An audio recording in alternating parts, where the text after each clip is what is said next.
Welcome to the talking point. నా పేరు స్వప్న. ఆ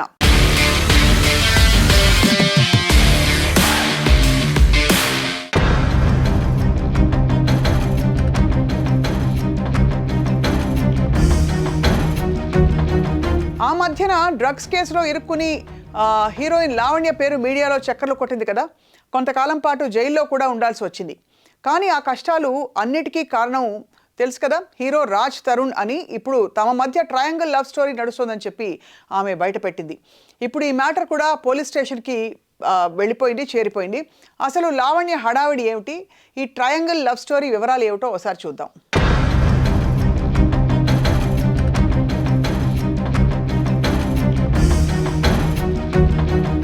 తెలుగునాట హీరోయిన్గా అవకాశాల కోసం తంటాలు పడుతున్న హీరోయిన్ లావణ్య ఒక్కసారిగా వార్తల్లోకి వచ్చేసిందనమాట. ఆ మధ్యకాలంలో సైబరాబాద్ పోలీసులు చేసిన ప్రత్యేక తనిఖీలలో ఆమె దొరికిపోయారు. నిషేధిత MDMA డ్రగ్స్ని ఆమె దగ్గర పోలీసులు స్వాధీనం చేసుకున్నట్టు తెలుస్తోంది. డ్రగ్స్ వ్యాపారి ఉన్నిత రెడ్డితో ఆమె సంబంధాలు ఉన్నాయని చెప్పి పోలీసులు బయటపెట్టారు. సినిమాల ద్వారా రావాల్సిన పాపులారిటీ ఇలా కేసుల ద్వారా ఆమెకు వచ్చి పడుతుందని ఆమె కూడా ఊహించి ఉండదు. కొంతకాలం పాటు జైల్లో గడిపిన తర్వాత తను బయటికి రావడం జరిగింది. ఈలోగా లావణ్యకు మరొక కష్టం వచ్చి పడింది. లావణ్య బాయ్ ఫ్రెండ్గా పాపులర్ అయిన హీరో రాజ్ తరుణ్ ఆమెకు గుడ్ బై చెప్పేశారు. తిరగబడరా నా స్వామి అనే సినిమాలో రాజ్ తరుణ్ నటించారు, అందరికి తెలుసు కదా. అందులో హీరోయిన్గా నటించిన మాల్వీకి రాజ్ తరుణ్ దగ్గర అయ్యారని చెప్పి ఇప్పుడు లేటెస్ట్ టాక్. ఈ ఇద్దరు రిలేషన్షిప్లో సెట్ అయిపోవడంతో లావణ్యని దూరం పెట్టారు అని తెలుస్తోంది. దీంతో ఒళ్ళు మండిపోయిన లావణ్య నేరుగా పోలీస్ స్టేషన్కి వచ్చేశారు. తనను పెళ్లి చేసుకుంటానని చెప్పి రాజ్ తరుణ్ మోసం చేశాడని చెప్పి నార్సింగి పోలీస్ స్టేషన్లో ఫిర్యాదు చేశారు. 11 ఏళ్లుగా తాను రాజ్ తరుణ్ రిలేషన్షిప్లో ఉన్నట్టు తెలియపరిచారు. అండ్ తామిద్దరూ గుడిలో రహస్యంగా పెళ్లి కూడా చేసుకున్నట్టు చెప్తున్నారు. ఇందుకు సంబంధించిన ఫోటోలు కూడా పోలీసులకు ఆమె అందించారు.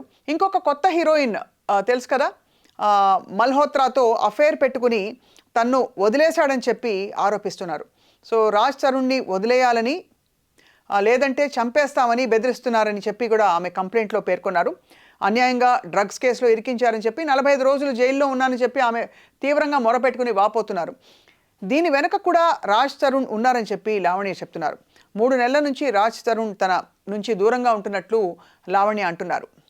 సో ఇదిలా ఉంటే హిమాచల్ ప్రదేశ్ సీఎం తన నాన్నకు ఫ్రెండ్ అని, తాము తలుచుకుంటే ఏవైనా చేయగలమని చెప్పి మాల్వీ మల్హోత్రా ఆమె సోదరుడు మాయాంక్ తను బెదిరించినట్లు లావణ్య ఆరోపించారు. మాల్వీ ట్రాప్లో పడి రాజ్ తరుణ్ను తన్ను దూరం పెడుతున్నాడని చెప్పి లావణ్య అంటున్నారు. కానీ తాను రాజ్ తరుణ్ లేకపోతే ఉండలేని చెప్పి మరోవైపు చెప్తూ తాను రాజ్ తరుణ్తో కలిసి ఉండాలని కోరుకుంటున్నట్టు చెప్పారు. మొత్తం మీద లావణ్య చెప్తున్న ట్రయాంగిల్ లవ్ స్టోరీని పరిష్కరించడం పోలీసులకు చాలా కష్టంగా ఉంది. 2 పక్షాన్ని పిలిచి కౌన్సిలింగ్ ఇవ్వాలని చెప్పి పోలీసులు భావిస్తున్నట్టు తెలిసింది. సో అది విషయం. So that's the talking point for today and will meet again.